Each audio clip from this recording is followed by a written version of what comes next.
Now, the 7th edition of the Constitution Hill Human Rights Festival is currently underway under the theme, A Just and Inclusive South Africa. The event offers an opportunity for South Africans from all walks of life to reignite the values enshrined in our Constitution, urging a collective commitment to equality, dignity, freedom, as well as justice for all. Zola Sholwana speaking to some of the exhibitors now then.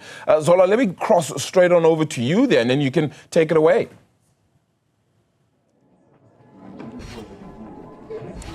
Well, Arabile, this is, a colorful event as we are seeing many artists, authors and exhibitors showcasing their work.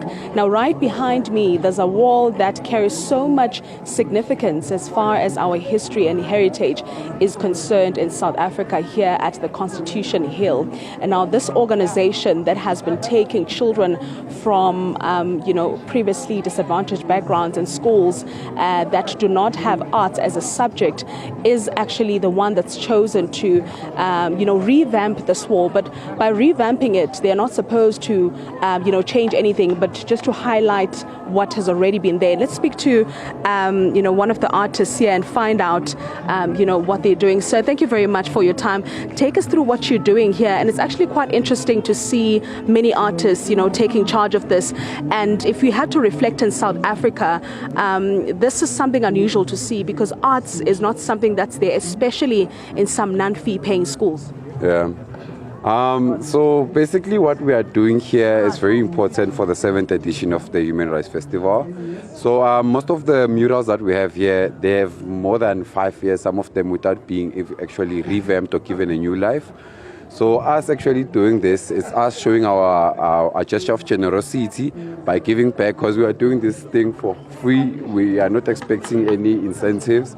So yeah, we are basically giving this new wall a new life, and we are specifically trying to make sure we don't lose its original form and we maintain the culture and the history behind this wall here. So yeah, I'm not sure if I said everything that I should have said, but yeah. Let's look into the, our rights as South Africans. Do you perhaps have a right that you think needs to be prioritized that, not much is said about when you're looking at our Constitution? Yeah, there is a right that's very close to my heart. I think the right to quality arts education, I think that's very important. One, the reason why I'm vouching for it is because we have a lot of artists that still don't understand what is music administration or arts administration.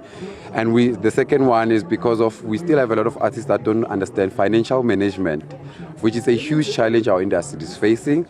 And lastly, I'd say I think we have a lot of artists in South Africa in general. Like if you want to be an artist, I think South Africa is your #1 university where you can go and study arts or become an artist. I think, yeah, that's the one right that's very close to my heart. Yeah. In a conversation we had earlier on, you mentioned that there are some children, in primary school and high school that are not offered a platform to actually, showcase their artistry, mainly because our education system is focusing on, the subjects that you mentioned, saying that if you're just an artist, you're not considered smart. Yeah. Do you think that more needs to be done when it comes to that?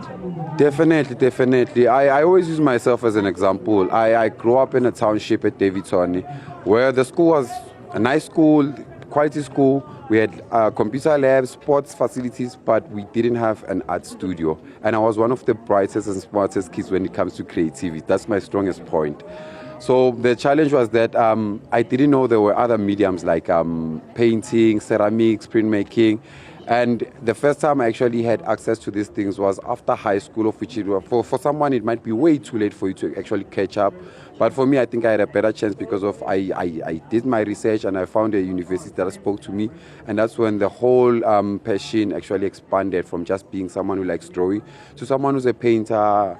Now I engage in educational arts. There are different aspects now that I have access to, yeah.